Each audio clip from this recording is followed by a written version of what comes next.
মঞ্চের পুষ্পস্তবক অর্পণের পরে এখানে একটা দোয়া মাহফিল হয়েছে। এই প্রতিষ্ঠানটা এখানে ফুল দেওয়ার যে আয়োজন, সেটি ৭৪ বছর ধরে হিস্ট্রি আপনি দেখেন। এটা একটা অসাম্প্রদায়িক জায়গা, একটা অসাম্প্রদায়িক পদ্ধতিতে আমরা এখানে ফুল দিয়েছি। যদি দোয়া মাহফিল করতে হয়, মোনাজাত করতে হয়, তাহলে তার কবরস্থানে গিয়ে করাটাই ন্যায়সঙ্গত। ফলে এই যে জায়গাটা, এটা হচ্ছে অসাম্প্রদায়িক জায়গা, এটা সকলের জন্য অবারিত। ফলে এটারও আমরা একটা প্রতিবাদ জানাই। আজকে যে আমাদের আমির আজকে এখানে ফুল দিতে আসছেন, তাদের কাছে জিজ্ঞেস করলে তাদের উত্তরটা পাবেন। কিন্তু আমরা তো দেখেছি যে তারা শহীদ মিনারে ফুল দেওয়াটাকে নাজায়েজ মনে করেন, শহীদদেরকে শ্রদ্ধা জানানোটাকে তারা ঠিক মনে করেন না, তারা মূর্তির পূজা মনে করেন। প্রথমেই আমরা ৫২ ভাষার শহীদ, অমর একুশের সকল ভাষার শহীদ এবং ভাষা সংগ্রামীদের গভীর শ্রদ্ধার সাথে স্মরণ করছি। ভাষার সংগ্রাম করতে করতেই আমরা স্বাধিকার সংগ্রাম করেছি, আমরা স্বাধীন দেশ পেয়েছি।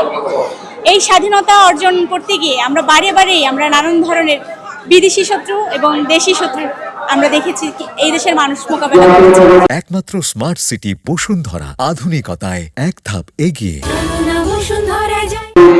আজকে আমাদের স্বাধীনতার ৫৪ বছর এবং ভাষা আন্দোলনের ৭৪ বছর আমরা পেরিয়ে যাচ্ছি।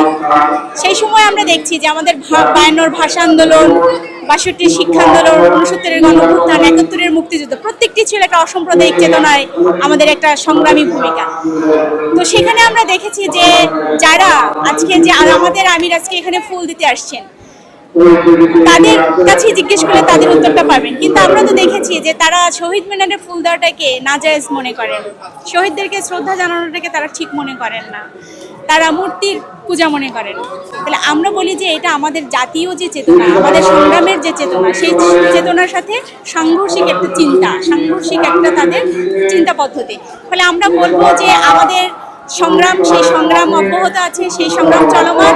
এবং এই প্রজন্মকেও আহ্বান জানাবো যে আমাদের যে অতীত সংগ্রামটা রয়েছে, যে সংগ্রামের মধ্য দিয়ে আমরা হয়েছি, এই বাংলাদেশ পেয়েছি, এই ভাষা পেয়েছি, শিক্ষার অধিকার পেয়েছি, সেই সংগ্রামী যে অনেকগুলো প্রেক্ষাপট রয়েছে, সেগুলোকে আমরা আরও ঊর্ধ্বে তুলে ধরবো।